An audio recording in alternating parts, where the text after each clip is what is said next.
আসসালামু আলাইকুম। মোয়াজ ফার্মসে আপনাদের সবাইকে স্বাগতম। আজকে আমি কথা বলব ব্রুডিং ম্যানেজমেন্ট নিয়ে।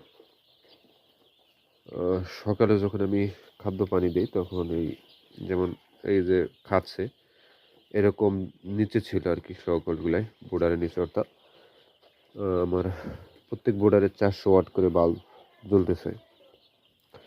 সেই হিসেবে যেগুলার হিট দরকার ওইগুলা সবগুলাই আপনার হিট নিবে। ৪০০ ওয়াটের যে হিট দরকার তারা হিট নিবে। আর যাদের হিট দরকার না তারা নেবে না। যেমন এখানে আমি টায়ার ফিটিং করে এনে দেখেন নিচে নাই। অর্থাৎ এখানে হিট দরকার নাই। এই মুহূর্তে কারেন্ট চলে গেছে। কারেন্ট আসলে এইখানটার নিচে একটাও থাকবে না। সো আমার এখান বোর্ডারের যে হিট ম্যানেজমেন্ট বা তাপমাত্রা সেটা আমার কোনো দরকার নাই। আর বোর্ডার ম্যানেজমেন্টই হলো সবচেয়ে মেইন বিষয় যে একটি খামারে। আর এটা কিন্তু আমার কালার বার্ড। আমি যেহেতু কালার বার্ড আনছি এই হিসাবে পরামর্শের জন্য আমি ৩টা করছি। দেখেন এইখানে এটা নিচেও নাই। আর এই পাশে দেখেন আমার পর্দা ম্যানেজমেন্ট আমি রঙিন পর্দা ব্যবহার করেছি কারণ আর বোর্ডারে আপনি কি ব্যবহার করবেন সেটা হলো মেন বিষয়। এই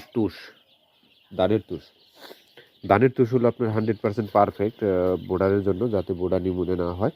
এবং সবচেয়ে ভালো গ্রোথ যদি আনতে চান, আপনি যদি সম্পূর্ণ বেশি ধানের তুষ দিয়ে পালন করতে পারেন তাহলে দেখা যায় যে আপনি পারফেক্ট একটি রেজাল্ট পাবেন এবং সর্বোচ্চ ভালো রেজাল্ট পাবেন।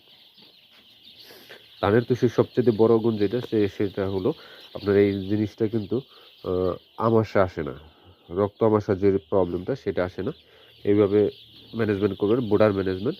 আর পানির পাত্রগুলো দেখেন আমি উঁচা করে দিয়েছি, আপনারা উঁচা করে দিবেন। এইভাবে ম্যানেজমেন্ট করলে আশা করি যে আপনারা ভালো একটা রেজাল্ট পাবেন। আর দিনের বেলা এরকম আমার লাইটটা বন্ধ থাকবে, আমি রাত্রিবেলা লাইটটা দিয়ে দেবো যাতে এটা মুরগিটা হিট ম্যানেজমেন্ট নিতে পারে। আজকে হলো আমার ৩ দিন। ধন্যবাদ সবাইকে। পরবর্তী ভিডিওতে আমি আপনাদেরকে আমার আপডেট জানাবো। আসসালামু আলাইকুম।